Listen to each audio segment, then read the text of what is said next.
Good morning, Bitcoin, and welcome to the World Crypto Network. Today is February 1st, 2024. The future. As you've heard, it's been 10 years since we started the World Crypto Network. That means if you go to worldcryptonetwork.com and you go to on this day, February 1st, and trace back. In 2021, we had an episode of Today in Bitcoin. 2019, the San Francisco Bitcoin Meetup. 2018, 3 episodes, the 4-year anniversary special, a special crypto audio blog by Andy Hoffman, the Quebec Bitcoin Mining Meetup, interesting.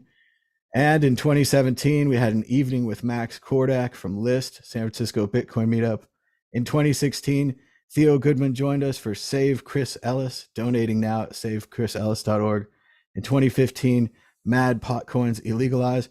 But in 2014 is where our story begins with a series of coin announcements that I simply read off of Bitcoin Talk.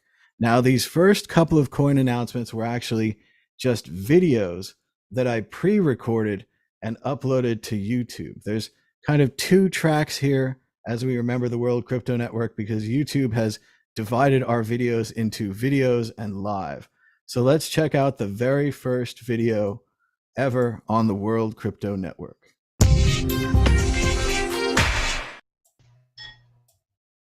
Welcome to World Crypto Network. World Crypto Network news time, 1:53 p.m. Hunter Coin launched. Hunter Coin, HUC, is a P2P cryptocurrency which incorporates human mining, a blockchain-based alternate reality P2P decentralized cryptocurrency game. Hunter Coin will be an experimental cryptocurrency and a 2D top-down decentralized P2P game.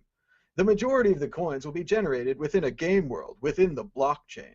Miners will receive a percentage of coins generated in the world as taxes to encourage miners to process transactions. Hunter Coin launched.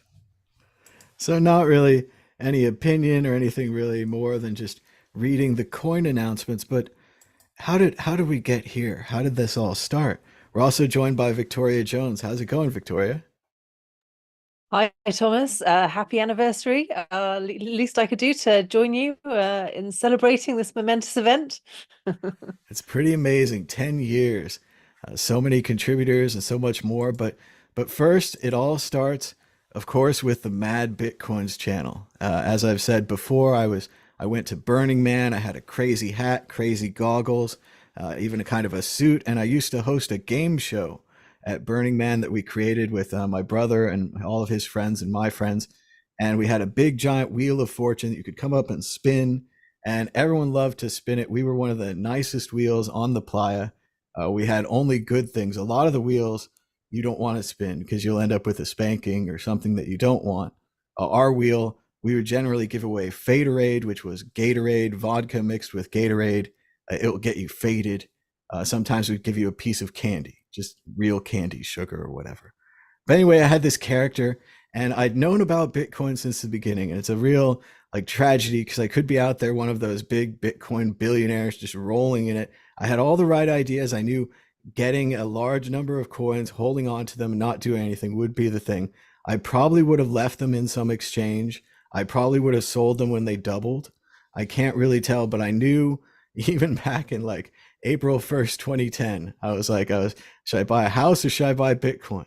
And I was like, I should get a little of both, but I didn't want to lose the $1,000 and it was so hard to make it. And I didn't like working and I was trying to save my money and stuff. And I'd seen other coins. I'd seen Liberty coin come and go, Liberty dollar coin, all these other kind of e-coins and beans and flues and currency and script, and even the original PayPal, which I'd used on a Palm Pilot to actually pay my pal, quickly became too expensive to use for restaurant dealings.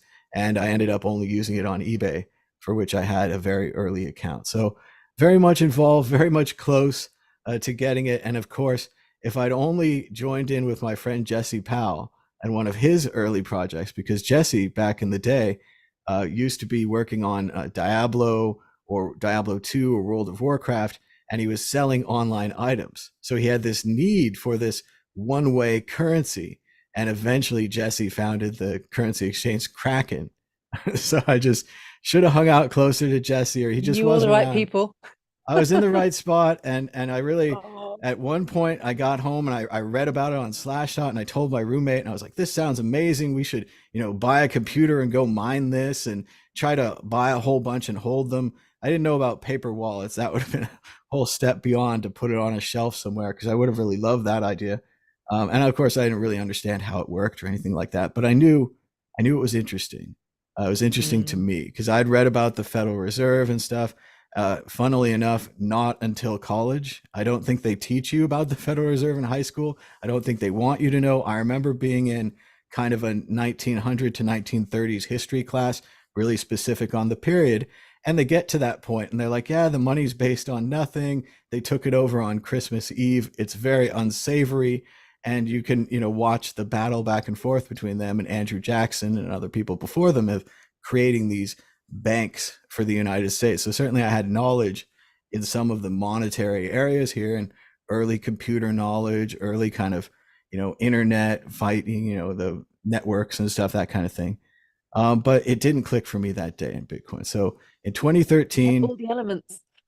I know it's, well, and I even had the plan in my head was, and I obviously didn't do it, so it doesn't matter, but get thousands of these things and start like giving them to your friends, like make your friend like take you out to dinner and say, hey, instead of giving you money back, I'm going to give you, 5 Bitcoins, or maybe at that time got 100 Bitcoins or something, and, pay people to mow my lawn or whatever it is, and just kind of have fun with it as this internet currency. I didn't really have expectations that it would go so fast, so quick to the moon. I really thought, once it, after I ignored it the first time and it went to $1 and it had price, and I saw the EFF accept it, and I saw the EFF, unaccept it, which was a big sign to people where it was like, hey, maybe it's not ready. Maybe this is too hard for me to use or something, because you had to read too many files or know too much math, something. You don't know what things are like till you do them. And so yeah, I put it in the back of my mind. It goes to $1. I'm like, gosh, I'm so dumb. Everyone who got in before $1, very smart. Goes to $30. I'm like, oh, idiot, complete idiot. And then eventually in 2013, it went to $300. And they had this Cyprus event where everyone in Cyprus had their money in the banks. If you had more than 100K, you had to take a 10% haircut because they said there was drug money in the banks. So the government needed money. The banks, of course, we have this term called freezing the money, freeze their accounts. And that really means the FBI or authority calls up the bank and says, freeze the money. It's not nothing like chemically happens to the money, but they froze all those people's money. And I thought, and I think a lot of people thought, as the price of Bitcoin rose in those couple of days, what if the Cyprus people had Bitcoin? And they didn't just need Bitcoin to exist, because Bitcoin did exist, just like the internet existed, or email existed, or PGP existed. Right? That didn't mean they had it. But what if they had it? Well, they'd need Bitcoin ATMs, they'd need Bitcoin meetups, they need Bitcoin YouTubes and podcasts and friends in their neighborhood, and they'd need people to make and lose money on it, to talk about it, and all those things. But really, I re-examined Bitcoin, and I looked at what was available at that time, and Coinbase and BitPay existed. Previously, they did not. So when I looked at it, and I was like, wow, you can be a merchant. Unfortunately, I had nothing to sell, so I never really used BitPay. But you can also do Coinbase, and you can put a little of your money as a savings into Bitcoin, and you can learn how to send it around, and you can get a wallet, and you don't need to like randomly go to someone and say, hey, I'll PayPal you some money, and I hope you send me some Bitcoin, and just kind of trust the internet. It's so hard. The early people must have had so much trust to be doing these kind of message board transactions, where the guy's on the message board and he says, yeah, I'll send you 100 Bitcoin for $100. And the guy's like, well, I sent the money, and they never send the Bitcoin. You had to be totally trusting in those days, or you had to meet someone physically, or you had to mine it yourself, which at first I imagine was easy. And I imagine very quickly became difficult. I know, not to, talk out of school, but I think my friend Jesse Powell did some early mining, and he told me later that if he had just bought Bitcoin instead of mining it was so difficult. You had to keep up with all the computers and the network addresses and the IPs and have everything connected. Whereas if he just bought it and held it, he wouldn't have had to work, as hard as he did creating that exchange and all of that. So I knew about it and it was in the back of my head. But then in 2013, I said, okay, it's time to get into this. So I was pretty much unemployed and I had like maybe, $1,000 or whatever. So put it all in, bought the Bitcoin or whatever. And now what do? Right? All of your friends, you tell them, and they are not interested. They have no interest in Bitcoin, and their interest becomes even less when that $300 spike that I probably bought drops down to 75, and your life savings, your extra money, is a third of what it was. You're not exactly selling the dream there when you're down down 2/3 to start. But anyway, I had this idea. I wanted to talk about Bitcoin more. So I created the Mad Bitcoins channel because there wasn't really anything else. There's a great old channel called the Bitcoin channel. I used to watch that guy all the time. He's awesome. He has, I don't know if they're still up, but back in the day, he had videos of him before there was a price chart. There wasn't a chart for Bitcoin. He had to like ping some server, and he had a script that he would run, and that would tell him the price. And he had these phantom drops where Bitcoin would drop to 10 cents and all these kind of things. And he was just very early. So there's the Bitcoin channel. And then there was Let's Talk Bitcoin, who actually only started a few weeks before Mad Bitcoin. So it's really strange the way the timing on these things work out. I know Curio Cards was right near CryptoPunks, and Mad Bitcoins was right near Let's Talk Bitcoin, hardly even knowing about each other, yet historically a few weeks apart. And I liked Let's Talk Bitcoin, but it was more of like a serious NPR show. Is it still around now, or has he given up? It's got its own fascinating history. I think that officially they sold the company to BTC Media, the company in Tennessee that buys everyone and everything. They also own Bitcoin Magazine, and I'm not sure they did very much with the brand. So I do think that they still sometimes make a podcast. Andreas, Stephanie, and Adam are the main contributors back in the day. And but they were very more serious. They're like NPR. They're like, welcome to Let's Talk Bitcoin. This is a great podcast about Bitcoin, and we're going to get you the news today. And then, little music and stuff. So it was like an hour, and you had to listen to it on your phone as a podcast. It wasn't what I was looking for. I was looking for something fast and quick, 2-3 minutes, get the news, get out of there, have some jokes, be kind of funny. I was, of course, inspired by Zay Frank or the fucking news, or even that game show in the movie Hackers in 1995. There's a great game show, these two hackers, and they have this kind of internet show, and they're like Razor and Blade, and there's these two internet weirdos. And I thought I could protect myself from any kind of, we bet money on you, Mad Bitcoins, or any kind of financial responsibility. I'm like, this Bitcoin thing, I don't know if it's going to work out. Obviously, my life savings is in it or whatever, but I don't have anything. And I'm open about not having anything. And so I put on the goggles, the mask, the green screen, got the whole background, and did the Mad Bitcoin show. And from early on, I had that basic idea of kind of Zay Frank, who did a show every day for a couple of years, that if you had a serious work ethic, even if your shows weren't very good, as long as you were trying to improve each show and make them better, that the internet would respect you, and that eventually people would watch your shows or hate them or not like them or whatever. They would have a reaction. It would get a chance. So I did that for a long time. And if you go to my Mad Bitcoins channel, I did a 10th anniversary show there, where I kind of go through and I'm like, wow, I got the clip-on microphone, or I switched to this camera, or I switched to this, and I got this background. And you can see how the show kind of formed. And at a certain point, after about 600 episodes and 2 years of making pretty much daily Mad Bitcoins episodes, taking weekends off, and of course watching Pardon the Interruption, my favorite sports debate show, where at the end of every show, Tony says, we'll try to do better the next time.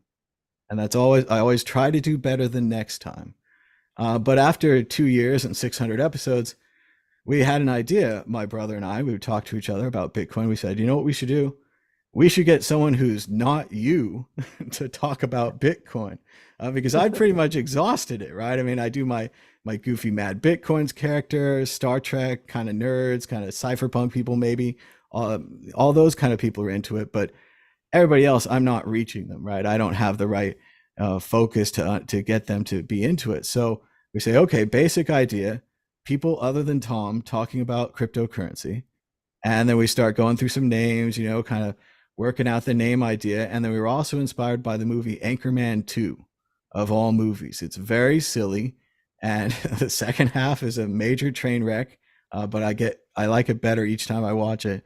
But the first half is really good, and they basically create CNN/Fox News. They create this kind of news that's 24 hours, and that's crazy. And then they also create this news that makes you feel good, so it's kind of propaganda news. And we kind of were inspired by that, and we're like, okay, we can just make our own news channel. We don't have any money or any backgrounds or effects or any kind of thing. So we just make our own news channel, and we set it up, and we start kind of talking to people in the cryptocurrency space, see if they want to join up, on this new news channel. And, so first I put up all of these coin announcements, obviously, which were just like a fun way to try to figure out like what a show would be. And they're all pretty much similar. I read the description from the Bitcoin Talk forum, which used to be where you'd announce a coin. Obviously, all these coins are dead. Extra large coin, cola coin, Nintendo coin, peace coin, vodka coin, swag coin, cinema coin, prosper coin, Bella coin, music coin, and EBT coin. So a fun roundup. And then our first major show was actually started by Chris Ellis. And it's always this kind of interesting thing with time zones. I'm kind of waking up late out here on the West Coast. A lot of the times our largest shows are started by other people like Tone or Chris. And obviously we had Andreas Antonopoulos on the show.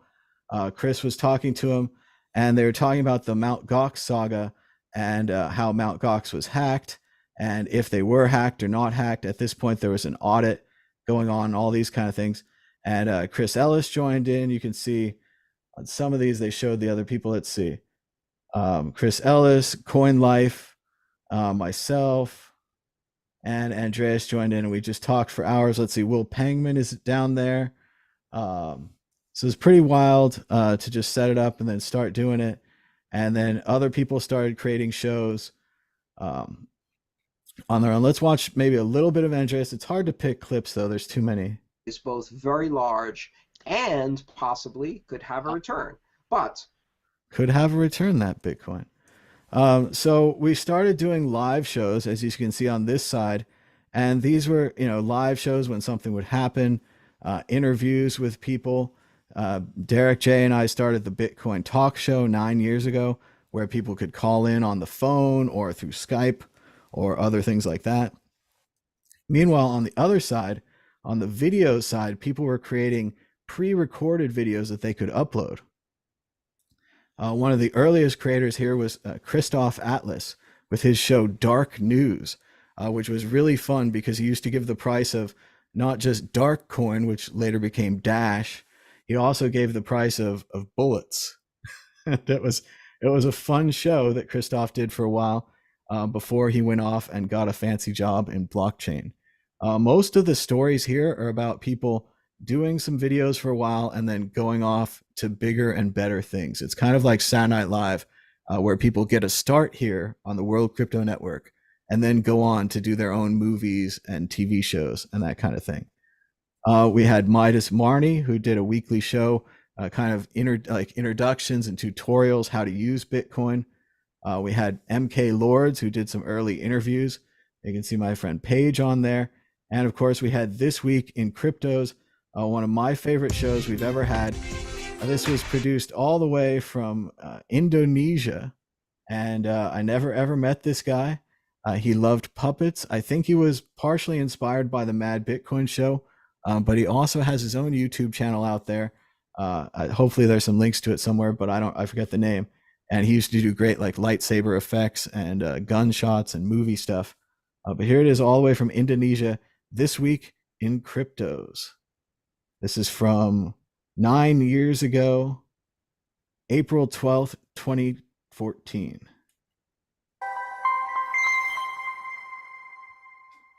Hey! Welcome back to This Week in Cryptos. This is the recap for the week beginning on the 4th to the 10th of April 2014. Let us begin. Hey! Top story. Bitcoin price crashes again. Bitcoin price has dropped more than 10% as Chinese businesses began receiving deposit shutdown notices from their banks. BTCtrade.com, BTC1. You can see the price has fallen from 450 to 400. But he did about 20 of those fantastic This Week in Cryptos episodes, complete with puppetry, voices, graphics, everything. It's all back there deep within the World Crypto Network archive. We've also got Mad Potcoins, who asked my permission but didn't need it, and had his own version of Mad Bitcoins that he did about Potcoin. Not a crazily popular altcoin, but an altcoin at the time. So Victoria, what do you think so far? We've got the early shows where people are creating videos, and then we also had the live shows. Well, it's very creative. I mean, just reflecting on where you started with your character at Burning Man. I mean, it requires a lot of imagination to do that and courage. You know, not everyone can kind of stand up and create a funny character. You know, some people are very shy about, you know, trying to entertain people like that. So, you know, what a fantastic way to start. And, you know, how, I mean, you were there right from the beginning, you know, to know Jesse Powell, who started Kraken and all of these, you know, amazing characters who are now legends in the space. I mean, you know, you really were there and able to make the most of it. You know, what a fantastic beginning and what a fantastic nod to history, really, that you're able to take. Of course, you know, not everyone has the money when they first hear about Bitcoin. You hear several stories, you know, as I go around and I meet various people in Bitcoin, you often hear of people, I knew about it then, but I didn't do anything about it because, you know, it is a complicated thing. It takes a while for people to figure out all of the different elements of it. And, you know, I mean, I didn't. I mean, I think I remember hearing about it in 2013 when it was taking off, and I was like, oh, that's interesting, but had no incentive to kind of dig deeper and figure out what it was all about. And, you know, it was only when I was in a situation where I was forced to learn about the financial system, not having any of that background prior, that made me interested in it. And that's often a similar story with people at this stage. I mean, I think it's fairly common for people to have heard about Bitcoin now, but you know, those stories, and people forget, you know, they look back now and go, if only I'd known, but actually it was really difficult. Even now, we don't fully really know how Bitcoin's going to play out. I mean, there could still be something with the software or the financial system or Wall Street, you know, something that, you know, could completely unexpected that could knock its trajectory. You just don't know. But I'd say of all the history that we've had in Bitcoin, I don't believe there's ever been a time where people have been so confident about its future. And so from that perspective, it's really obvious to look back and go, if only I'd known, but we didn't know. You know, the people who had the foresight, and it's not just having the foresight, but also having the resources and then the courage to deploy it. I mean, you know, when I first bought Bitcoin, I bought it on Coinbase because fortunately it was set up by them, but I really wasn't sure. And you don't know whether or not, you know, that little bit of money you put into it is going to do anything or not. And often it depends on whether or not you're doing it at the right stage, and if you're kind of catching a wave when everyone else is doing it, whether it'll pay off or not. But, you know, you look back now and kind of think, if only I'd known, but at the time you don't. And so it's the ones that are prepared to take the risk where it pays off.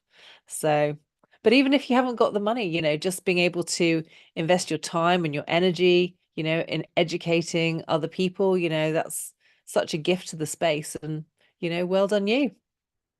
Well, and in 2013, the narrative was completely different.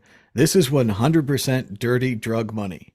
If you're into Bitcoin, you must be some kind of drug kingpin. You must be into human trafficking. It's just like when I was on the early internet and I was like emailing people in 1994, and they're like, what the heck's an email address? What are you doing on the internet? And it was very much, you're all cyber criminals and that kind of thing. And that was another reason why I thought it was probably good to be Mad Bitcoins with the goggles and the hat. And it was kind of convenient that I was unemployed at the time. Previously, I had worked for kind of uptight lawyers at this serious law firm. And I don't think I could have made any public statements, let alone the 600 public statements I don't even remember now that I made as Mad Bitcoins. Whereas I said the other day on this podcast I was like, Mad Bitcoins will read whatever's on the script. Like, it's not unlike Anchorman. It's like, you write it, I read it. That was the the deal or whatever. But so yeah, it was a lot to take that risk, and it was a lot of fun because I was mad Bitcoins, and because I was free and able to say whatever I wanted to say, whether it was a historical aside, a story about how I think the banks are kind of creepy, or I think that the value being created through this lending process, which is all public information and you can read about in detail in many books, but no one will talk about in public, and they think you're a weirdo if you're knowledgeable about it. And as Mad Bitcoins, though, I could say any kind of story I want about the Federal Reserve. And there's also a fun story I was going to tell you, Victoria, where when Chris Ellis was finally on the Max Kaiser show, when he was still doing it in London, he had that beautiful background. And Chris Ellis tells him about his friend Mad Bitcoins. And Max goes, he's like, "Oh, Mad Bitcoins, I birthed him. He's my son. I know. Yeah, he's him. I know him." And then when I actually got to meet, only briefly did I get to meet Max, and I got him to sit down. I point my camera at him and mic'd him up and stuff. We had the greatest interview. We had so much fun going back and forth for 15 minutes until we hear from over there, Stacy, his wife, and she's like, we've got to go. And so we got a part 2 that I don't think we've ever had. But yeah, it was great to have some respect from the early Max, and also to see his character and my character as similar things, and similar, of course, not that I'm not dreadfully inspired of him, but I'm aware of him, that the Mad Money character that Jim Cramer plays, where he pushes the buttons and he runs around. I am aware of like his take on financial news. And if anything, my or Mad Bitcoin's take on it would be even further gone to like how silly this is, and how, you shouldn't be saying it. The most important thing is investing with like a 6-month timeline, not looking at it every day, especially every hour or every minute. Like that would be the first thing to say about investing. And none of these shows can do that, because they are very much about the minute, about your decision point, about what you're going to do today, if you're going to sleep in crypto, if you're going to sleep in Bitcoin or dollars or gold or whatever your game is. So it was also, I just want to mention again how, inspiring Andreas Antonopoulos is and was back in the day. Someone was saying yesterday about his large video, I think it was in Greece, where there's big Bitcoin letters on the back of the stage. And certainly I knew about it. I'd read about it on Slashdot. I had like this idea in the back of my head anyway, that there should be an internet currency. I didn't know if Bitcoin was going to be the one or whatever, but there should be one. But watching Andreas's videos and hearing him explain it in so many details, all the different aspects very of Bitcoin. articulate. Yeah. He's so good about he's like a Swiss Army knife of all these different tools. Yeah. And I think that definitely one of the things that inspired like the early Mad Bitcoins and the desire to make all of these videos was Andreas, and the way he explained it, the way he understood it, talking to him about it on some early shows, going back and forth on early Bitcoin group shows. Just a real great inspiration that Andreas was and is. Yeah, absolutely. And he's certainly watching some of his early videos was, really inspired confidence, because again, it seemed like such a strange thing. So for someone to be able to explain it so clearly, it's just like, yeah, I mean, how could you not? I wonder actually sometimes whether or not, because his first language isn't English, it really means that he has to prepare very well for his talk, because, it's like every word has been considered and thought through, and and then he just delivers it so well. And fair play to him. It's done very well. A lot of the times, and I know he's a classically trained like speaker type person, where you have 3 or 4 points in your mind and you don't have a set speech, but you try to go to your 3 or 4 points. And when you meet someone that's incredibly smart like Andreas or Vitalik Buterin, they really do seem kind of like a space alien or from another world, as if they're kind of reading off this script that's coming to them. And in a lot of times with Vitalik or maybe Andreas, they're talking really fast. They're very fired up about it. They're slinging through a lot of ideas very quickly. Most people can't follow it. If you can follow it, you're pretty lucky. And if you can get a good question in there at the end of it, they're overjoyed. Like now they have someone they can talk to. We can converse. Even if, I didn't think up the ideas, I didn't articulate it, I can understand it and I can ask a follow-up. I can keep the conversation going. So in a lot of times, I think that's what you have to do with these great genius people. And one more funny story about Jesse Powell. It's another one where he's just the most unlikely millionaire or whatever he is these days. He was a philosophy major at Sac State. He wore nothing but white t-shirts. And I remember him, being on the couch at my friend Matt Wagar, who worked at the student newspaper with me. And yeah, he was acquaintance. He was a friend. We hung out and stuff. He played Magic cards, and he was into philosophy. And I remember he had Steal This Book by Abby Hoffman, and I'm pretty sure I stole that book. But yeah, just the most unlikely of wild, crazy success stories, and all to Jesse and the work that he and his crew at Kraken did. But yeah, It must be amazing to watch, to have known them right from the beginning, and then just to watch their development. It must be wow. There there's definitely a big gap there where, I knew Jesse and we were all connected and everything. But then at one point I was watching a video on YouTube, as many days, and I see this thing about Kraken, and I'm looking at this guy and I'm like, that looks like that guy that I know. And I looked down and checked the name, and it's the correct name. And I was mind blown that, Jesse would be in this industry and that I would want to be in this industry. And, a lot of times I got close to maybe working at Kraken or maybe getting advertising or something from them, but never really did. Never really happened. I mean, so it's another thing where I have this incredible objectivity and fantastic resume, but not a dollar to show for it. But just waiting for your moment. Oh, that's right. Well, it's eventually it'll come, and also Bitcoin keeps going up. But so we had the videos that were going along, and there's some classics in here. I think this 2014 Bitcoin costume contest. People should really check that out at the San Jose Comic-Con. What I did is I made all these paper wallets, and then I made this page with the public address of those wallets, and I had the person in the costume hold up the public address, and then you could donate to them. And the top prize originally was worth, I think it was originally worth like a couple $100 that people had donated, and now it's worth $5,000, and it's unclaimed. So it's one of these great things where it's like, and it's an amazing costume. It's a xenomorph alien from the Alien series, and incredible work. And these are the only copies of this of these keys inside these wallets, these paper envelopes that I made for them. So it was pretty fun. But yeah, and all these people dressed up, different costumes, and oh, so I they see. just- So you gave the piece of paper to the different characters, and people donated to the ones they liked, and someone's now got one that's worth a few $1,000s, but they didn't keep it, so they haven't been able to claim it. Well, we don't know. I gave them sealed envelopes with the only copy of the private key inside the envelope and instructions, and I wrote on the outside, like, this is like money, save this, like money, this will be worth money in 5 years. But now, because of Bitcoin, you can go through and check the public addresses and see if these people move their funds. And I think it's about less than half. So there it is. That's the winner right here, the alien. wow. Incredible costume. And yeah, it's all about if they kept their bag of stuff from that day. And it's kind of an interesting, fun thing. Similar in the NFT space, they have this thing called the Lost Robbies, where there was like a convention early on. I don't have the exact details, but this guy, in every gift bag, he put a little card that you could claim that would have, what was an early NFT by, his name is Robbie, and now they're called Lost Robbies. And the big question is, if you went to that convention, did you save your gift bag?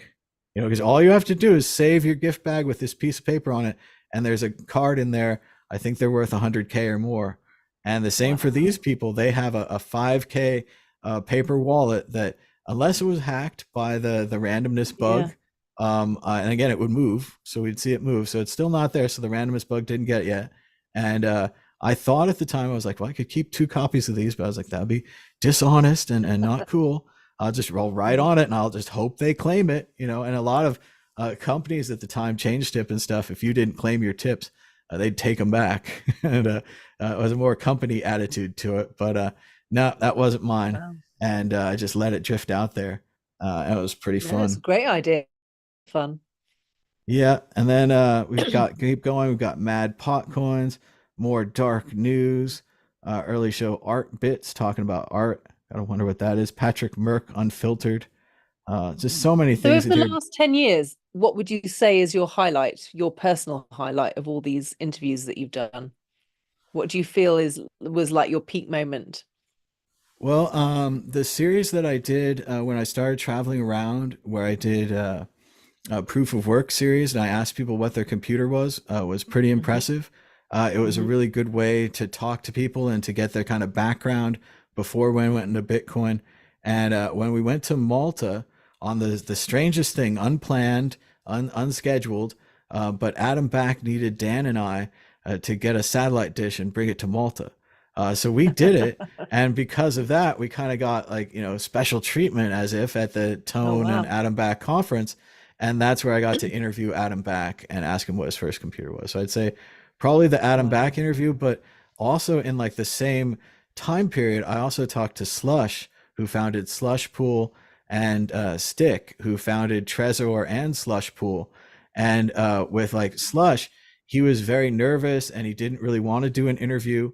And we even had to restart it. Like he didn't like the opening or whatever. We had to restart, but I relaxed him. I calmed him, and he was telling me all these great stories about how he had to run out of a movie theater where he was on a date to open his laptop to fix the pool because something was broken, and how he was just 24/7 on the project all the time. And Stick as well. He said he didn't like interviews, he didn't enjoy them, but this one he liked. So, and then Adam Back, Oh he's impossible to read. But I think he yeah. likes me enough. He like nods at me and seems to acknowledge my presence. So I that's think he does good that to everyone. enough. Oh yeah, yeah, I think it's his thing. But yes, a couple of those, getting to the greatness. I mean, as far as like stories, I think it was really fun to cover the Dorian Satoshi Nakamoto story.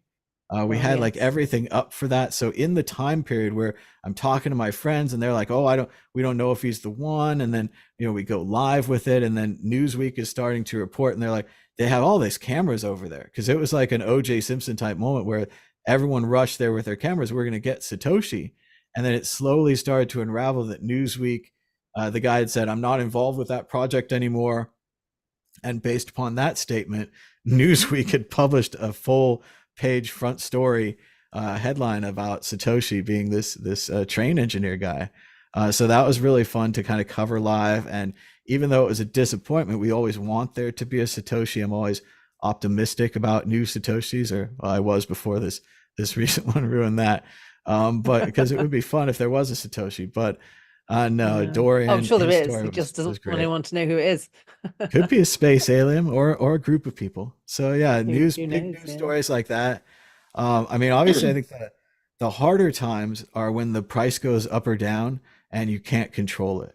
And I of Mm. course, from the beginning, I'm like, well, Bitcoin's sweet. I got my couple handful, $300 or a dollar, $100 or whatever, and that's about it. Like that's what I have. And then it goes up or down, and it goes to this crazy point of like 1,400, and I didn't sell any at all. And I hodled just like everyone. And I had a small car, and then it goes back down. And I'm like, I don't have a small car anymore. And a Oh. lot of people in the audience, I think, had much greater losses. And we would non-jokingly always try to tell people about the suicide hotline and things like that, and just kind of give them these options, and try to go day by day. And as it turned out, and the craziest thing, all you had to do is keep buying Bitcoin when it was down. You didn't have to have triangles or charts or any kind of fancy thing. You just had to have a general belief that Bitcoin was good. Your goal was to get more. Unfortunately for me, I didn't have a job during most of this period, so I wasn't bringing in more dollars to buy more Bitcoin. I brought in some through donations, but really not enough. And not, I Mm. should have sold the house and bought Bitcoin. It's like that kind of thing. You should sell everything in your life. Sell the car, sell the board game, sell the closet. It should have been sell everything, but it happens so fast. And then Yeah. also there's other times where it's down so much, and you're like, oh, it's good I didn't sell anything. At least I have something left. Like Yeah. this incredible Yeah. roller coaster. And from far away, like you say, Victoria, everyone, it just looks at it and they're like, yeah, of course I would have bought, and I would have held forever, and I'd be a zillionaire now, and I'd laugh at you fools. But really, it's about paying rent, and it's about Yeah. like the price going down right before you have to pay rent, and then you cash out, and then the next month you cash out early to have that not happen, and the price goes up right before you pay rent. It was a completely uncontrollable thing, beyond your Yeah. your expectations. So Yeah. I think a lot of people have uh witnessed that, and it's part of like earning your stripes of being in Bitcoin, really. I think. I mean, I know of several people who think, oh, if I'd only just done this, I'd be retired by now. And it's just like, yeah, we all say that. So, yeah. And of course, over time, although I think everyone always remembers how well it did in the early days. But of course, although it's still doing well, you're not kind of getting the catastrophic growth that we had at the beginning, not at the moment anyway. So it's like everyone's hanging on for, those glory days again, hoping that they're just around the corner. And of course, if you time it incorrectly, then you can come a cropper. So yeah, it's tricky. And another great contributor, Gabriel D. Vine, always Mhm. used to talk about the kind of multidisciplinary nature of Bitcoin, where you need to know about stock markets and money and trading and history and cypherpunks and freedom, all these different things. A friend of mine recently, and I'm not going to name him because it's an embarrassing story, but he didn't even really understand how markets work and how stock markets work. And even for myself, I'm kind of lucky to have played at the very least this Nintendo game called Wall Street Kid, because Yeah. I think he got into one of the early markets like Ethereum and was selling when no one was buying, and was basically selling against himself, and started putting in orders where he was undercutting himself and getting less and less, especially for something that was so early and new, where taking a chance and holding some of it might have worked out a lot better for him. But you just don't know what knowledge people have. And when people come to this to try to sculpt them and try to teach them, it's like you have to go in 5 different directions. Like you have to be this baseball player with the 5 tools, where you can hit and you can catch and you got power and all these kind of things. If you don't have that, like you won't really be able to understand it. You can invest as like you're guessing. You're like, I think Bitcoin's good, but I really can't tell the big difference between Bitcoin and Diamond Coin. Right? When it really comes down to it, like Bitcoin came before Diamond Coin in the alphabet. If there'd been an alpha coin, probably would have bought that. Like, and that a lot of people have made tons of money being accidentally lucky, or buying, this thing because they thought it was good, or they heard about some website and they're like, boom, I'm in, done. They have the ability to make those choices. Obviously, I did when I couldn't put any money into it, when, $100 would have been fine. And I was all set on 1,000. But even then, if putting $1 in, learning how to use Bitcoin, sending it around, that kind of magic moment. I wanted to talk about this yesterday. I didn't get a chance, but when you first send your first Bitcoin transaction and you're sending around, something of value, money, and you're using this backbone of random internet connections through the miners and the nodes and everything, and you don't really know anything about it. It's not like you pick 20 friends and they connect to that, or you really can't understand it. But your machine goes beep, and there's, a 0.001 or whatever in your test Bitcoin wallet. And now you can send it to someone else, or you can donate it to a web page. You can click the QR code, all that kind of thing. Just that basic idea that I think we've gotten very far away from. And some people can't tell. If you go to Coinbase and you send person to person money, you're probably not really using that transaction network, or you're probably not getting that real experience. Even if you do think, oh, well, I sent Bitcoin, I used Cash App today. It's not there. It's not quite the thing. But in those real original wallets, and you'd wait, 10 minutes for your first confirmation or whatever it was, I think you really had that kind of bare bones experience of sending Bitcoin. And if you thought about that network and how it worked and how it was somehow trustworthy with your money and its destination, yet somehow unknown to you, just those two things together. And there's so many things about Bitcoin that are just so amazing and incredible. So people get excited about them. Definitely understandable. And you're right, using it for yourself and actually seeing how it worked, is a revelation. So but it's hard to get people to engage with that infrastructure at the moment, because it's still difficult. I mean, for goodness sake, Wall Street can't even do it. That's why they need an ETF. So well, and so many people now, it took so long to get rid of this holder problem, where you'd have to have a paper wallet, or you'd have to have a Trezor, or you'd have to have a Coinbase account and a key and a two-factor authentication, which two-factor authentication, I actually learned about that in a Tom Clancy book. As a CIA, they had these spy sheets, these little kind of like pre-printed word sheets, and they would go to the word sheet and they would check to, if today's code matches, they could match up the code. And in a lot of ways, that's what 2FA is. But if you Yeah. don't have that experience of reading these obscure Tom Clancy books that you happen to remember for some strange reason, The Cardinal in the Kremlin, but I don't think they'd have it. So, and you need that 2FA to protect your Bitcoin, which is your online money, which is ironically like the first interesting piece of data that your computer has ever held, like the first unique and interesting piece of data, other than, you know, all the videos you make or your text or your data, your bank account, that kind of thing. This Yeah. Bitcoin is just special, and you It's used to, you know, remarkable just have it though, on your computer. all that history that and all that information you had access to before Bitcoin was invented. It's almost like someone was preparing you for the role that you have now, all the information that you were guided to. Because how many people can say they'd read an obscure book like that would give them that information? I mean, I certainly didn't. And, you know, I was kind of prepared in other ways, but it's remarkable. It is remarkable. And makes you unusual, I think, in that respect. Well, I also read like Bruce Schneider books like Secrets and Lies about Yeah. cryptography and how the networks worked and trust networks and systems like that. And a lot of that for Bitcoin, you have to have that like systemic thinking. I think about, I mean, I haven't done it, but I think about maybe the movie Sneakers and these kind of red teams and blue teams that will hack businesses. Businesses will pay them to hack them. And that you have all these people with these kind of creative, thoughtful minds doing the hacking. And of course, in Sneakers, they don't make near as much as the bankers. No. A lesson there. But it looks like I'm checking out the chat. They're asking about Vortex. It's going to be a long time in the history till we get to Vortex, but we'll try to keep going. Show you a couple more things that's going on here. So we still got Bitcoin Talk Show where you can call in. We had an early guy named Bitcoin Rush. He did his own channel and he talked in basically kind of a strong German or Austrian accent. We also had Jamie Nelson from Minnesota, I think it was, or Wisconsin, also big with the accents on here. And just everyone's contributing. At this point, we're starting to take on kind of other people's videos, like Bitcoin Rush had his own channel. This Week in Cryptos had their own channel, so everyone could upload them there.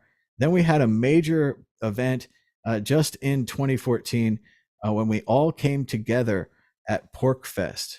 So this was pretty interesting. This was the first time that the World Crypto Network all came together. The Bitcoin Group, the American original, filmed in front of a live studio audience for over the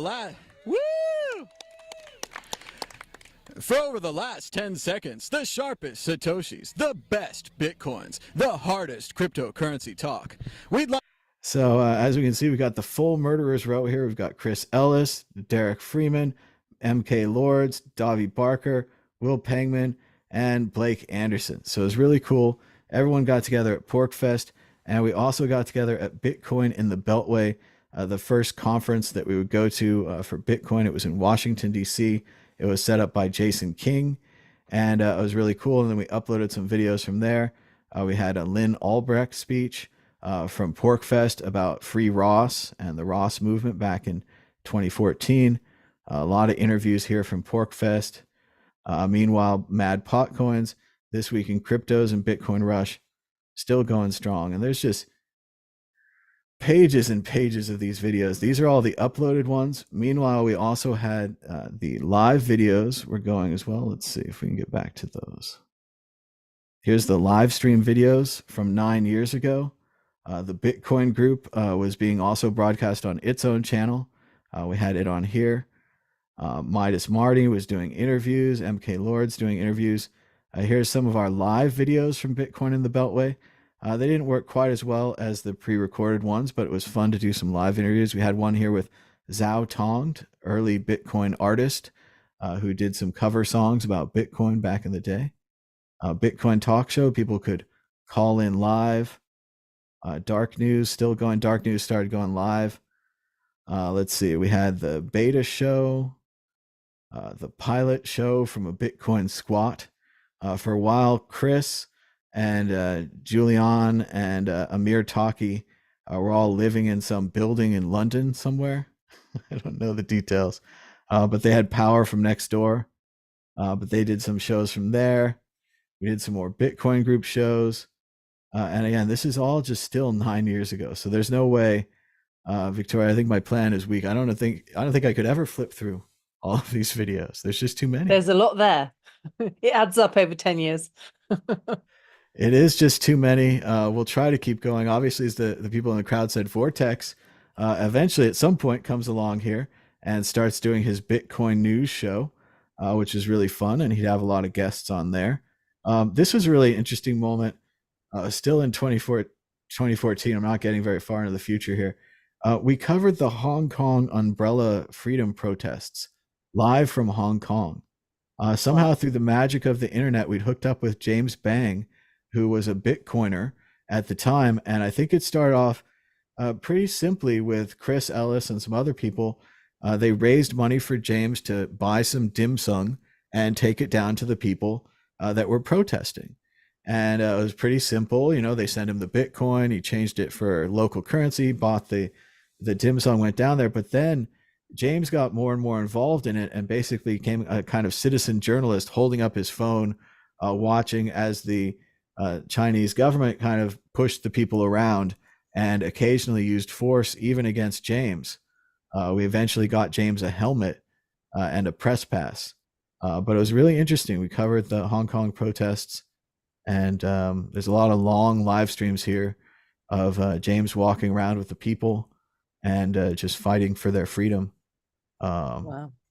Yeah, that's pretty interesting. I don't know what to do with all that stuff. Maybe someday there'll be a documentary about that.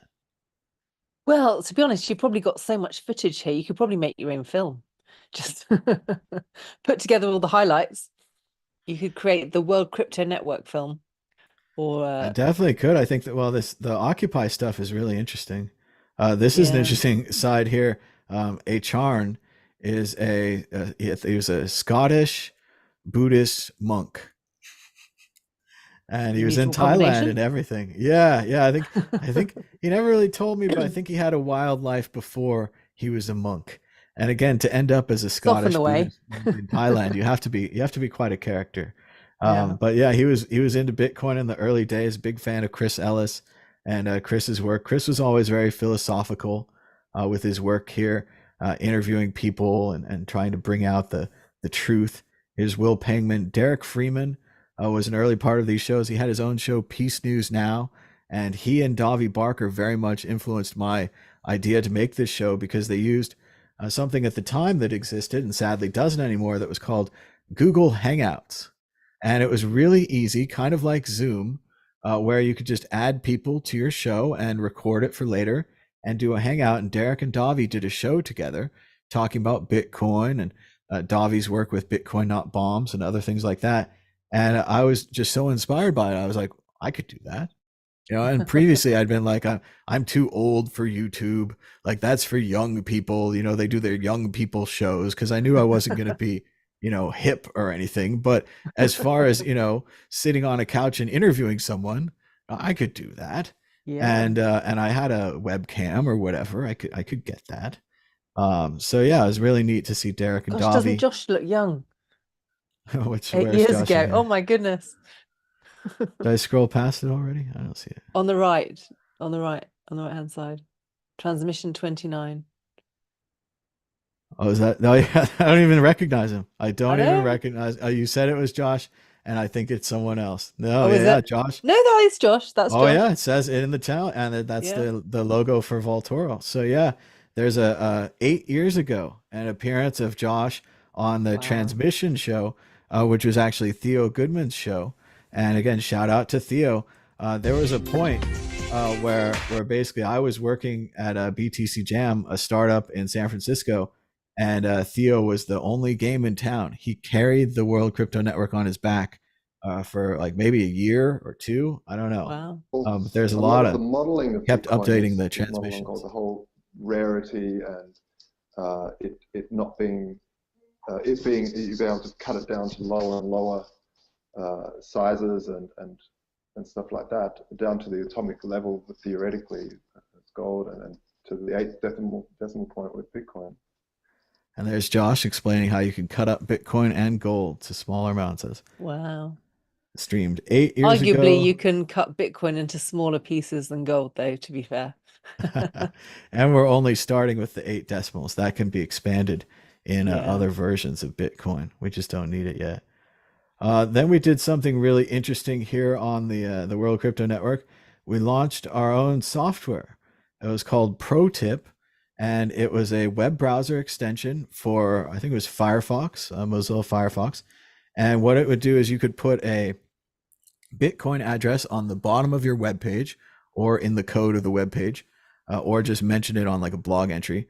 And ProTip would notice the address, track how much time you spent on that web page. Then, based upon your allowance, like $10 a month, it would donate that money to the people on your list. And it was really cool. It's an automatic tipping app. So you could set like an amount of money, like I want to tip $10 a week or whatever. And I don't really want to be involved, because part of the problem with these micro tipping systems is they always make it where it takes 5 clicks to send a penny. And it's like, Yeah. this is never going to work. Like, I don't want to send a penny. Like, yeah, I like that video. I watched it for an hour. Like, but I don't want to be involved in like clicking 60 pennies their way or whatever. But this application allowed you to do that with original on-chain Bitcoin, and it was open source. Anyone can use it. It's out there on GitHub or whatever. But basically, we raised about $10,000 in Bitcoin. Most of it went to the developer. The rest went to Chris Ellis to help promote the software. And I had a job at the time, so I was fine. And yeah, cool. we did a lot of shows about this, and we released the software. One of our big plans was to over deliver and under promise. So we had the software like 70% of the way done by the time that we asked anyone for money. So we were pretty confident we'd be able to deliver software that did what we said it did, and we did. We couldn't get a lot of people to use it, unfortunately, but it did exist. The code does exist. And here's a lot of our videos here where we tried to promote it using my kind of everyday promotion style. We can see day 8, day 12, day 13, day 19. And I would have these live hangouts and get people to join us and talk about ProTip. That's what we called it. Very good. And here's, I think, a lot of Theo videos, transmission, Bitcoin group number 73. There's Derek J. Freeman in San Francisco. That's pretty fun. Whenever we have one of these things where there's 2 of us on camera and we're in the same place, that's always great fun. And here's an early appearance here by Tone Vase, the Bitcoin group number 77. This was The Bitcoin Group, the American original. August 21st, 2015. The topics were Bitcoin, Civil War, Augur, Flash Crash, and Jeb versus encryption. We had, looks like, another full round of guests. We had Chris Ellis, MK Lords, Tone Vase, David Seaman, and Blake Anderson. Let's see if we can get a little bit of Chris here. Then what they are trying to do is a political maneuver to force Bitcoin core developers into making a decision sooner than they would have ideally liked to, which will mean that come the 11th of January next year, which is the date when the soonest possible time a forkable event can take place in the network. So you've got plenty of time to do your research, but I wouldn't recommend you delay it. What it would do is it would put pressure on them to release a patch, so that come the 11th of January, Bitcoin Core will be able to accept Bitcoin XT blocks and therefore preventing a forkable event. But this is highly risky. It puts the whole Bitcoin ecosystem into a sort of game theoretic prisoner's dilemma where everyone's trying to anticipate what everyone's going to do. The only nodes that can vote in this supermajority that's been proposed are miners, not regular people, not people that are just running a full node. It's only the mining, the hashing power. And what are the miners going to do? Well, they're going to second guess what they think the exchanges and the merchants are going to do. What's the point in mining on a chain if you can't sell your coins? So you're going to be looking for press release articles. You're going to be looking to see, you know, what's Bitfinex going to do? What are they going to tell all their customers, these exchanges? What addresses are they going to give them? It's just going to be pandemonium. It's going to be confusion. And again, it's all about. And here's Chris completely predicting the future here. When we say Bitcoin Civil War, that wasn't even the block size war. That was the beginning with Bitcoin XT. At first, I thought he was talking UASF, but he's completely right with people having to check all these articles all the time, having to be on the right chain, the miners attempting to take control. and this was back on August 21st of 2015. Yeah, it just goes to show, doesn't it? You know, even as far back as 2015, everything was so uncertain. You know, it's easy to say, oh, if only I'd bought this many then, but it was risky even then. You know, it definitely took some courage to take the plunge. You really need to know what you were doing. It's never smooth sailing when people are talking about the prisoner's dilemma and game theory and just the complexity of the issue. But Chris is absolutely right. And in many ways, by even just discussing this and trying to get everyone's opinions and feelings and things down in these videos as a primary source, a historical primary source of what we thought at the time, best information we had, it really comes through. It's an incredible archive. It is an incredible archive. And, you know, I remember the block size wars. I mean, for myself personally, I was starting to watch the World Crypto Network by then, and I was in a caravan in Devon having to persistently renew my 3G Wi-Fi network so I could keep watching it because it was fascinating watching it play out. So, you know, that was my personal memory of the World Crypto Network. I couldn't believe that I'd paid to be in this caravan for a week and I was just watching the World Crypto Network on my phone and topping up my 3G network because I didn't have Wi-Fi, just so that I could keep watching it because it was fascinating watching everything play out. And so that was 2017. And I think, you know, looking back on the time, you know, it was a big issue whether or not, you know, what would happen with the block size war. And it was only really once that was resolved that the price then took off. It was like, right, we know what we're doing now and things can go ahead. But I think unless you were there at the time, it's difficult to remember these key moments that really fed into Bitcoin's success. It even seems strange now to say that the price went off after that, because the way the block size war ended was not really in the exchanges or the major players' favor. It was a complete revolution from the bottom up of these nodes, these programmers, the UASF, even, you know, talking heads, people like me talking about it. I remember going to my first time overseas really in 2017 at the Paris conference.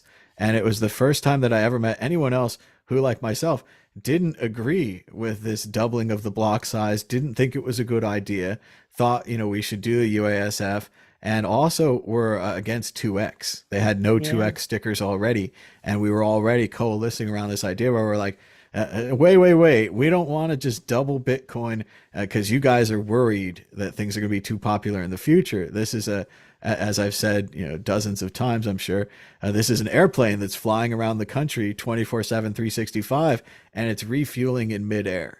So if you mess with the weight of the airplane and you add a bunch more weight, it's going to affect things. Like, we're going to do our best not to have any effect, but and we've got airplanes, we've got doors flying off airplanes today, and they're very well regulated. What are we going to do with Bitcoin if a door flies off? I mean, a disaster. You're going to hit somebody. But yeah, all these things were going on, and the mainstream media just said that, you know, we were all idiots and this is drug money. There was no complex discussion, and I'm not even sure there's complex discussion going on today about Bitcoin or what's really going on the internet. They're just kind of getting in on the price. But let's just try an early clip here. Let's see what Tone Vays said back when he was a researcher for Brave New Coin. True, but maybe they can get them to remove the nodes, the censorship of the nodes. And the reason why I think it will go through, and this is crazy, I may not be happy with it, and now I'm checking out other altcoins to see what light-minded people like me are gonna will be considering. And here's why I think it might actually go through, is because they have such a long time window, right? In this time window, what Gavin and Hearn did by giving them like 4 months for this thing to work itself out, it has now prevented the other developers from putting out something better. They can't. Now everyone has to wait for this thing to run its course. And if this thing comes close to 50-50, it's going to become just like any bill going through Congress. Oh, we were so close, we just have to adjust this and adjust that, and then it's going to go through. So what they did by releasing this thing so early is they basically caused so much havoc. Unless they end the project like tomorrow and they pull it off the table, which I don't see them doing, I think that by the time a decision needs to be made, there will need to be a raise in the transactions. And everyone's already going to be used to and sensitized to this thing. And it's kind of unfortunate, but maybe I'm being pessimistic about this. But I have a feeling it's going to, now the end results are going to be very questionable. Of course, as it turned out, they didn't pass Bitcoin XT. I think in many ways they had too much of a runway, too much time for people to organize an opposition. And there was just not that much interest in it. But still, what a fascinating video. I don't really watch myself very much anymore, especially 8-year-old ones or 7-year-old ones, or watch or Tone or anybody on there. But gosh, what an interesting video. And there's, Yeah, you've even managed hundreds. to catch Tone talking about altcoins. That I has know, to be I love one it. for history. I know we've got him at a moment of indecision where he's like, yeah, if Bitcoin does this, I might have to go to an altcoin. Like, yeah, that was a pretty, and that was a random needle drop. I mean, imagine if you really went through these things. But yeah, we just kept going with the shows, Mad Pot Coins, Crypto Convos with MK Lord. She was doing some interviews. And here's a fun one. This is I don't want to embarrass him, but because I don't think he does videos or anything anymore, but the famous DJ Booth, who created Tallycoin, great software, and of course created the World Crypto Network webpage and the Mad Bitcoins webpage. He used to do a show called the Flipside Bits, all the way from Australia. It was, again, just like This Week in Crypto's, beautiful, heavily produced, wonderful. And I did everything I could to get people to watch these shows. We just really couldn't get a lot of views back in the day. But here's just a little bit of DJ Booth and the Flipside Bits.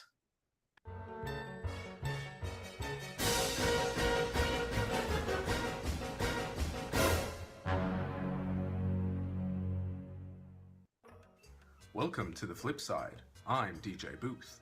This week in Bitcoin news. Earlier this year, American authorities auctioned off a batch of 30,000 bitcoins.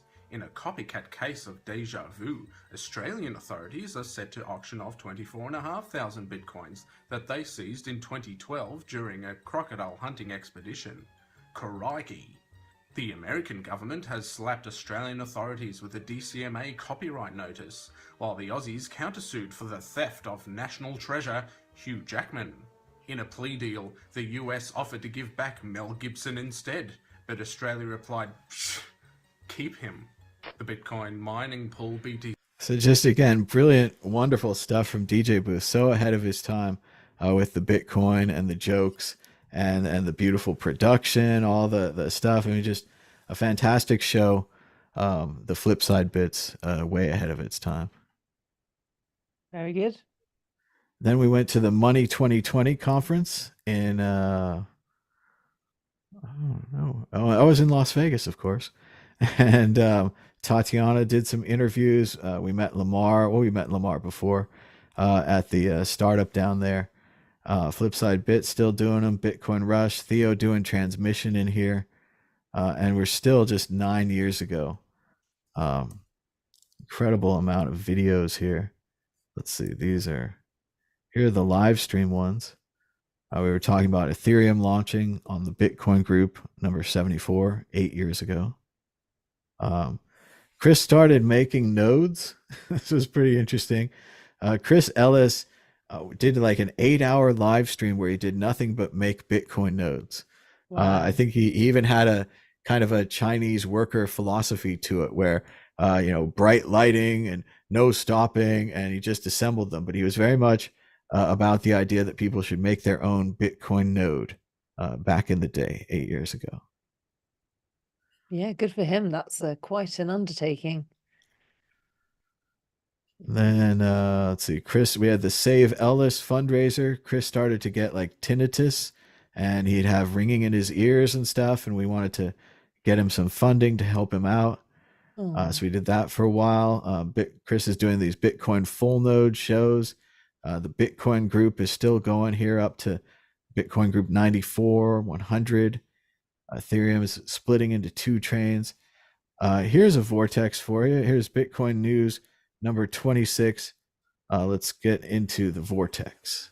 Hello and welcome again to another Bitcoin news show right here on the World Crypto Network. I am, of course, your host, Vortex. We are here on another Monday evening at 8 p.m. Pacific, live right here on YouTube Live. And we have a pretty special guest here tonight, ladies and gentlemen. We got Tuur Demeester here joining us. We're going to ask him a few questions. He recently has written an article, and I want to talk to him about that. We, of course, have our other panelists as well. So we're going to be looking forward to having them ask questions as well. So this should be a pretty good show. We're going to be talking about Ethereum. We're going to be talking about Bitcoin scaling. And so I'd like to go ahead and get right into it. And first, I want to actually introduce. So again, this is kind of a perfect example of like the basic thesis or theory of the World Crypto Network. Someone who's not me talking about Bitcoin. And what a great little cast he's got going here.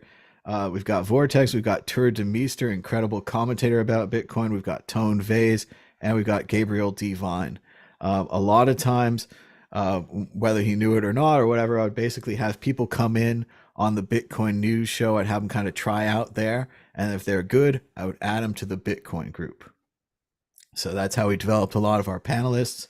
And again, Vortex just came along, wanted to make his own shows, was all fired up about it. I don't think he really wanted to be in media before this or had media training or anything like that. But he just had that honesty in his delivery and the passion. And he just, again, all these people are self-starters. Like, I'll motivate them a little bit. I'll be like, you could have a show. But if they actually show up and do the show, that's when they have a show. Like, if they don't do it, or if they stop doing it, as some people did, you don't have a show anymore. Like, you have to keep doing it. And that's what was great about, of course, Theo and Vortex and so many of these people that just on their own, set a schedule, said, hey, I'm going to do every Thursday, or I'm going to do every Saturday, whatever it is. And they made these shows. No, it was very good. I mean, I remember watching Vortex. He was very watchable and explained things well. And like you said, great range of guests and interesting commentary. So brilliant. Well, and the beauty of all that is I didn't have to do anything. the That's classic always example. good. It's Tom Sawyer getting everybody to paint his fence. Exactly. Like, Yes. what a great fence we're all going to have at the end. And 10 years later, we have this big YouTube archive, all this stuff that anyone can go watch. And that's the fence that we made together. And everyone made a part of it on their own. And especially, looking at, seeing Tone start to show up on these shows. Tone would do my show, then he'd go back to his channel and do his own show. He had so much drive that he would just do so many shows, and then he would go out and guest on other shows and just had that whole thing. So at this point, we're starting to hit 7 years ago. It's getting down to just the Bitcoin group and the Bitcoin news being uploaded. Let's go check out some of the, let's see, do we still have the live page? Let's see. No. No. Let's see. So if we go back to live and oldest and scroll through a bunch of things, we'll see that we still kept up with the live shows, even while people are uploading shows. Chris started a show for a while, Chris Before Coffee. He'd have guests on there. We did a World Crypto Network book club about Snow Crash. That was really fun. I'm not sure that we finished the book, though. I hope we did. I think we finished Snow Crash and we started Neuromancer, but we didn't finish that.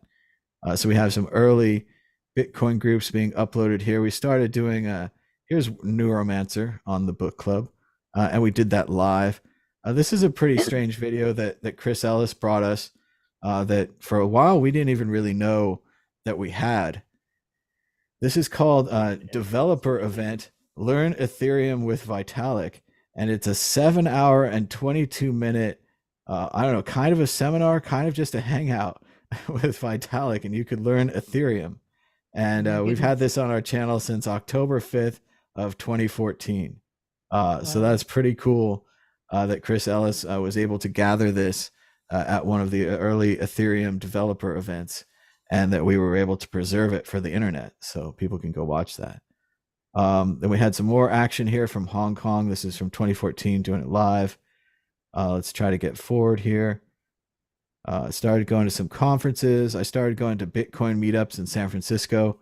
Eventually, we'd start broadcasting the Bitcoin meetup on this channel.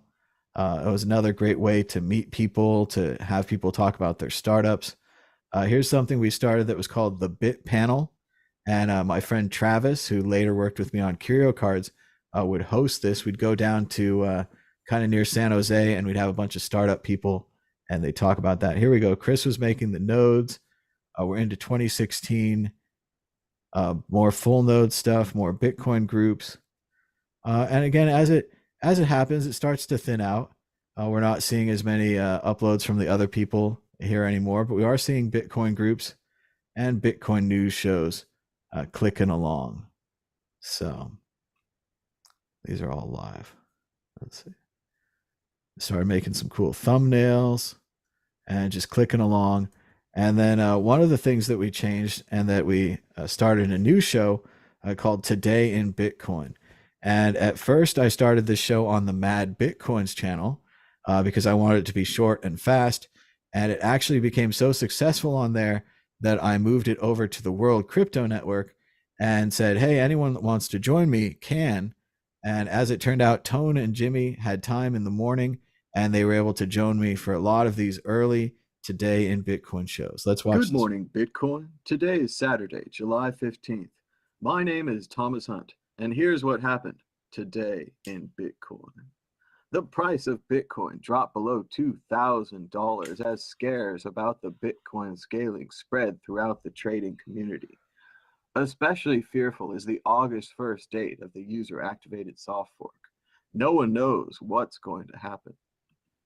Meanwhile, Bitcoin merchant adoption is slowing, and Overstock's president can't figure out why. As the CEO says, I don't know why a CEO wouldn't want to make it easier for folks to spend money. Meanwhile, GDAX plans to hold on to your Bitcoin if there is a UASF. The company has announced plans to suspend Bitcoin withdrawals if there is a UASF on August 1st because of the confusing nature of the software. So there it is, covering the UASF back in 2017. And the Today in Bitcoin show is a fun way to try to get the news out there, similar to Mad Bitcoins in the daily nature. But eventually we had Tone doing his charts, and we had Jimmy doing some technology, as well as other guests, Blake Anderson, Chris Ellis, anyone else who wanted to join. And once again, that internet formula of doing it every day leads to success. The Today in Bitcoin show, even after I moved it over from Mad Bitcoins, started to get views, 3,000, 9,000, 5,000. So that was pretty fun. And then we started to go up and up and get views. And it was pretty fun. We were getting comments on the shows. People would join us in the live chat. But of course, it couldn't last forever. Eventually, we had our big blow up top. Let's see if I can find it here. It should be in the live shows. I think it should be coming up. But anyway, it was the big moment when Bcash was launched. And Tone launched a show early in the morning before I was awake on the West Coast, and started talking with Jimmy and other guests about the launch of Bitcoin Cash, the first major fork of Bitcoin, the first Bitcoin 2 or whatever. And there was a lot of worry at the time that Bcash was an attack on Bitcoin, and that they would use the same address structure so that if you sent money to a Bcash address, you could lose it, and that there may even be defectors like Coinbase who you could go in there and try to buy Bitcoin, and they would sell you Bitcoin Cash. And then when you tried to send it to your Bitcoin wallet, unknowing, you would have a lost funds because you'd send Bitcoin Cash. It was an incredibly uncertain time. And through some chance or luck or fate, although I've never seen a picture of it, I have been told that our video and our stream that day was put onto the Bloomberg terminals so that these stock market people could figure out what was going on with this crazy Bitcoin. And we ended up doing an 8-hour live stream. And I don't know if you guys have ever done an 8-hour live stream, but it's pretty tough. One of the things you have to do is you have to keep adding guests. You have to keep adding new people. So this whole time during the live stream, while Tone and Jimmy are talking, or maybe there's a guest on there, in the background, I'm on Twitter, copying and pasting the invite to everyone I know. You want to join? Do you want to join? Do you want to join? And just through luck and fate, some of these people follow us. Some of these people were still small enough to read their DMs. We got Charlie Lee on there from Litecoin. We got Charlie Shrem on from the early Infamy and all those things. We got Trace Mayer, Blake Anderson, Chris Ellis. All the rest of our crew had a huge, giant live stream and somehow scored 60,000 views in a single day. Amazing. It pretty much ruins the chart for everything else if you look at our view charts, because there's that one day where Bcash launched and the World Crypto Network was incredibly popular. Yeah, that was when I was in that caravan topping up my 3G so I could watch it. So it was a great show, yeah. And that was an all-day show. We were one of my early ideas. I mean, obviously you had the basic structure at first was that everyone would sign up for a weekly show. And the Bitcoin group was on Friday, and I did the Bitcoin talk show on Wednesday, and everyone else, had their day and they would upload on that day. And that went pretty well for a while. And after that, we'd have, times for people to do their show and things like that. But I'd always had that idea that even though we didn't have big resources, we weren't a fancy company, no one's ever really been paid for being on this network. It's never really made any money. But if we had, anchors, announcers, and they could do 15 minutes and we could get another one to come in 15 minutes and they could hand off. And a lot of these things in the old days, especially with the Hong Kong stuff, was about keeping the Google Hangout open, because if everyone dropped, it would drop the Hangout. So at least if you had a computer in there, you could keep it online and you could keep broadcasting to the same stream, and you could keep attracting perhaps more people, as we did that day.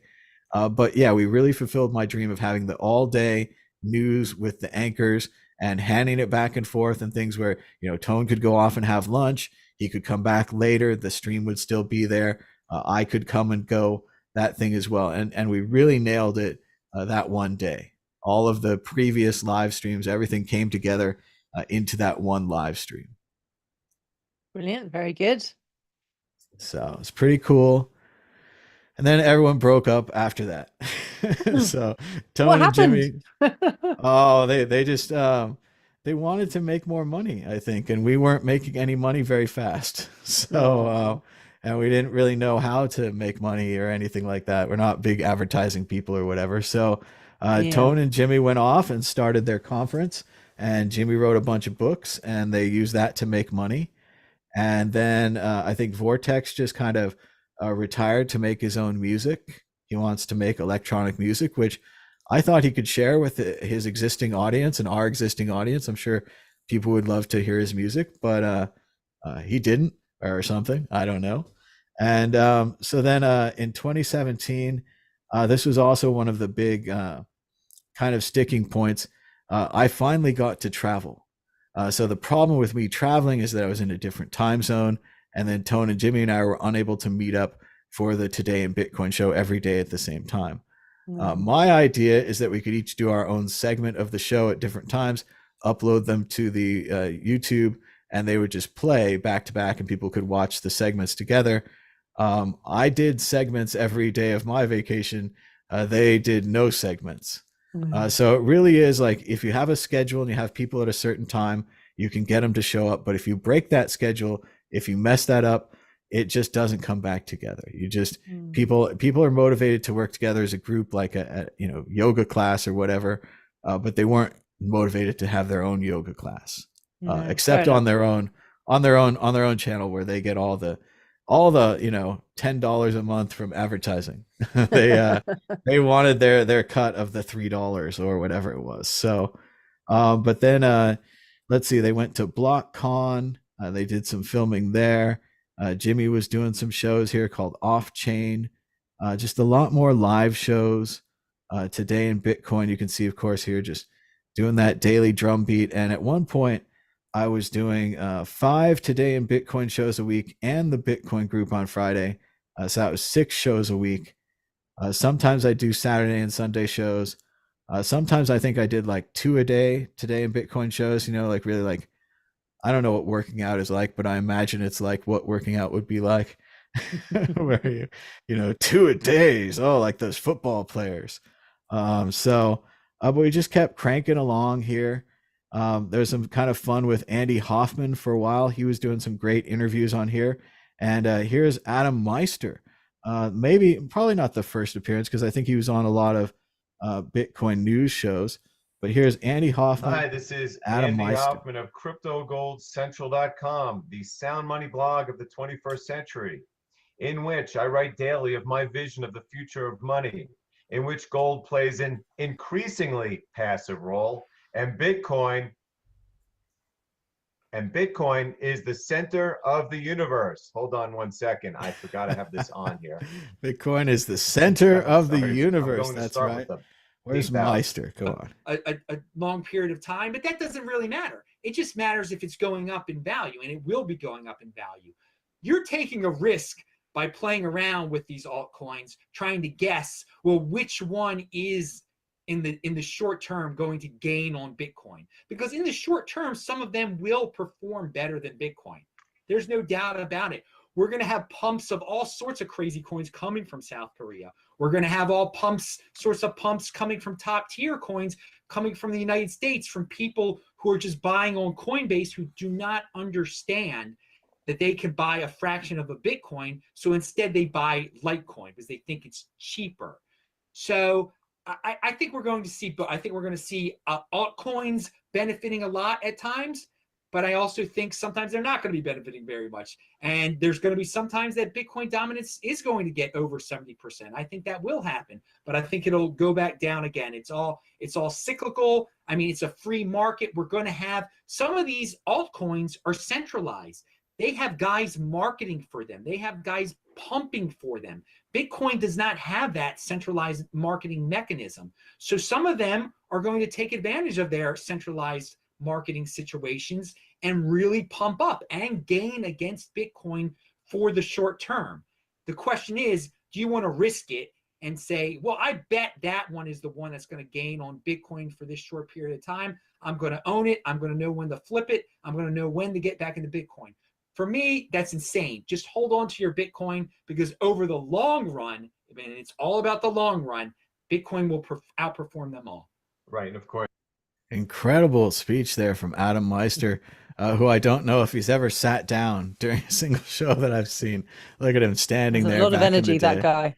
Oh, incredible. Don't know where he gets it from. Loves the Bitcoin, loves the HODL, really simple philosophy, and he's got it down. And it's interesting to see him there with Andy Hoffman. There was another, fun dust up and drama. Nothing matters 10 years down the line, but back in the day, it was a big deal. But Andy Hoffman had got all enamored into this altcoin called B Rhodium. And I think it was going to be a fork on Bitcoin. I don't even know if it ever launched or anything like that, but he was all fired up about it.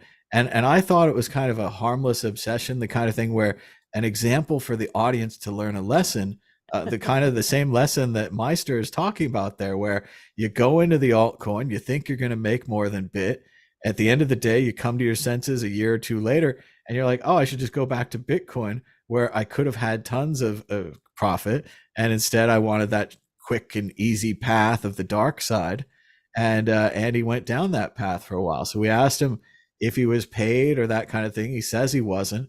But he had such a religious conversion and such a way of endlessly talking about it that eventually we had to, ask Andy to leave and not to do shows on the channel. And I do think years later, he came back to Bitcoin and he came back to his senses and he's saying the right thing again on his channel. But he was such a good example for a while there of kind of a, not to be insulting here, but a gold bug, a person that's into gold or silver, precious metals, who converted into Bitcoin.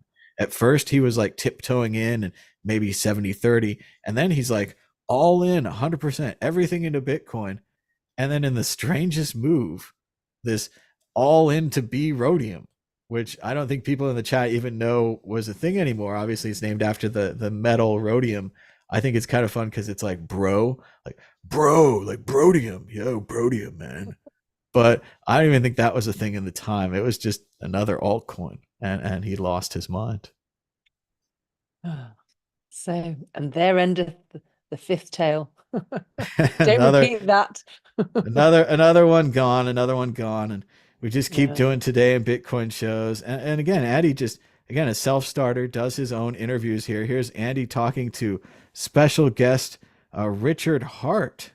Oh, goodness. We had Richard Hart back in the day. Used to be on some of our shows. Last few weeks. And again, Something very to be careful. articulate, well spoken. No. Well, why and not? always with a Just because the candelabra. MPAA doesn't have enough lobbying power? No, they do. It's very hard to stop these things. You have to start violating a lot of rights to do it. And at some point, it's not a good deal for the people in power. They wouldn't get elected any longer. So I don't think there's much left governments can do to hurt the price. So let's talk about technology. So again, classic Bitcoiner. You never know who you're going to run along to. Richard Hart on the World Crypto Network. And just scrolling through here, more Today in Bitcoins, more shows. Here's the San Francisco Bitcoin Meetup, started broadcasting those. Bitcoin Talk Show. Here's the 4th anniversary. I did a show then. Let's see, the price dropped. So there's just kind of an endless scroll of shows here. I think we pretty much covered it. I mean, Victoria, what else do you think we should say about the World Crypto Network? Well, I mean, I just think it's an amazing archive. You know, the fact that you were there right from the beginning, that you knew all of these various characters and you've watched their development. I mean, I remember when I first met you, you said one of your goals was to, have a historical archive, and I don't know anyone else's who will be as thorough as this one. And so, yeah, well played. You've kept going through thick and thin, come hell or high water, and yeah, I think your place in history is secured, and well done you. Oh, well, thanks very much. And again, it was really just about spreading the word about Bitcoin, much like they say in The Wizard of Oz. Like no one gave them the power. No one gave you the heart. No one gave you the brain or these kind of things. You have to take them for yourself. So whatever you want to do, you have to start doing. I was in a fortunate, unfortunate position that I was unemployed. So I really felt like I could say whatever I wanted to about Bitcoin. Previously with the lawyers and stuff, it was much more buttoned down. So maybe you can't do whatever you want if you have your job or whatever. So not having a job was kind of a benefit in there. And then if we had been successful in any of our advertising efforts or anything, we might have become, beholden to that company. If we had taken money from Coinbase and then we didn't criticize Coinbase, it was such a big deal back in the day. And then somehow we didn't even talk about it today, but we had this whole fight with ChangeTip about them being a centralized tipping service that only kind of used Bitcoin, and that we really wanted a real tipping service, kind of like the Lightning Network. But we didn't have that yet. And this company was a centralized thing. And we went back and forth with them. And it was a very easy chance where, if we hadn't criticized them, we probably could have gotten funding, but we criticized them and then they got mad at us, and then everything went back and forth. And, they were centralized. We had to criticize them. Yeah. It wasn't There's a lot to strong be said for structure. there's a lot to be said for independence. So again, being able to hold through all of that and fight those battles and to still be standing, it's amazing, really. Yeah. And we keep doing shows to this day. We're doing the Bitcoin group every week. We're getting almost up to number 400 here. And I've even got help from the AI in making thumbnails. I don't know. There's only a little bit of chat. Let's see. Luke T says, I remember when this was my first regular crypto stream that I watched. A little sad that it didn't hit the heights that others did, but kudos for sticking with it. Thanks, Luke. Yeah, it would be fun. A lot of the other people have those 100,000 subscriber plaques. If anyone can organize a bot army to subscribe to the channel, I wouldn't be opposed to that. Of course, I wouldn't be involved. But yeah, that would be fun.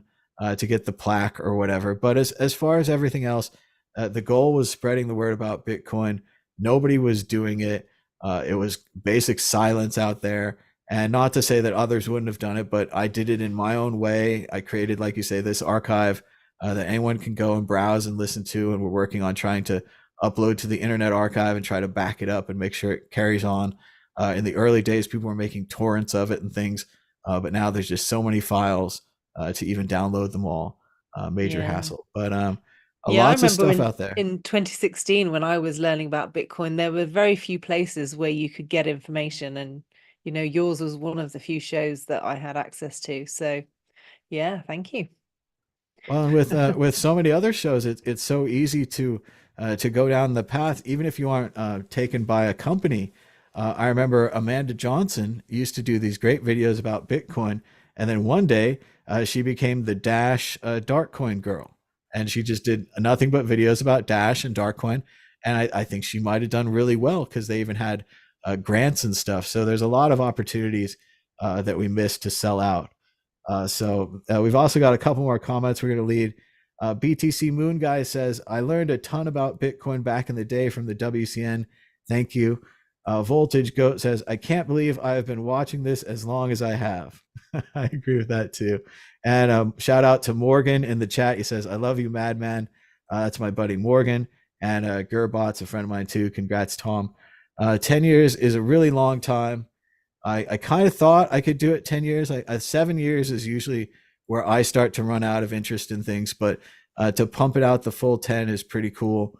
And we still keep a hand in it with the Bitcoin group. Obviously, I'm not doing Today in Bitcoin every day or Mad Bitcoins every day. And I kind of wish I could, like it would be kind of fun, but I like taking off some time as well and having more freedom, like you say, Victoria, to read more books and watch more movies and maybe have some more thoughts about this future that we're going down to. So we'll have to see how that goes. I guess other things, a lot of people got mad at me during the COVID.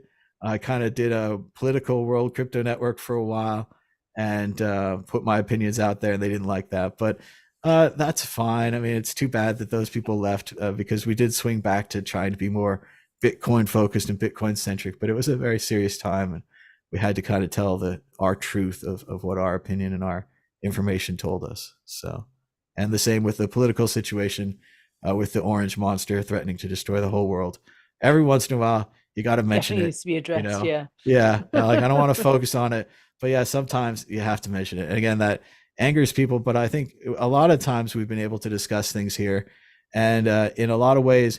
Again, this is the World Crypto Network. It's supposed to be about kind of all cryptocurrencies. For a long time, we were Bitcoin maximalists and very hardcore. And I often felt like I was just kind of hanging with those guys. I didn't feel too hardcore in the maximalism. But in the same way, I do believe in Bitcoin, that it will be the money of the future, and I have for a long time. So I don't have trouble, with something else coming along that would be an interesting database coin or some kind of different privacy coin, some kinds of options. But a lot of people did. A lot of people formed a serious religion around it, very hardcore. And like I said on this progressive podcast yesterday, a lot of people just assume that you're a libertarian because you're into Bitcoin. And they just assume that you're very kind of hardcore into Hayek or these kind of things. And I read The Road to Serfdom, and I didn't like it at all.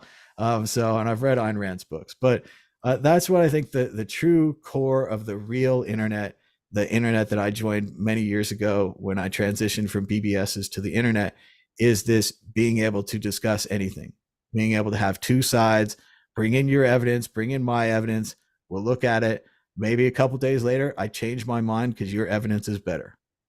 and that we can both present it. We both have lots of time here on the internet, present it, and other people can come back and watch it at different speeds and stuff. So thanks again. Shout out to Ray Block in the chat. He says, you kept me in it since it was under 100. So that's awesome. I'll bet Ray's doing good now. And the same thing, just kind of I did an article about this once that I said that people should hodl plus profits. If you're up like 10,000% and you still have credit card bills, or you need to buy a new car or a safer house, you should probably do that. It's okay to spend some of your money sometimes. I know we all could have had more Bitcoins if we never bought food and we never paid rent, but you have to pay rent, you have to buy food, you have to carry your way in this world. And a lot of times that means spending Bitcoins you don't want to spend. And there's more creative solutions these days with the lending sites at your own risk and so forth.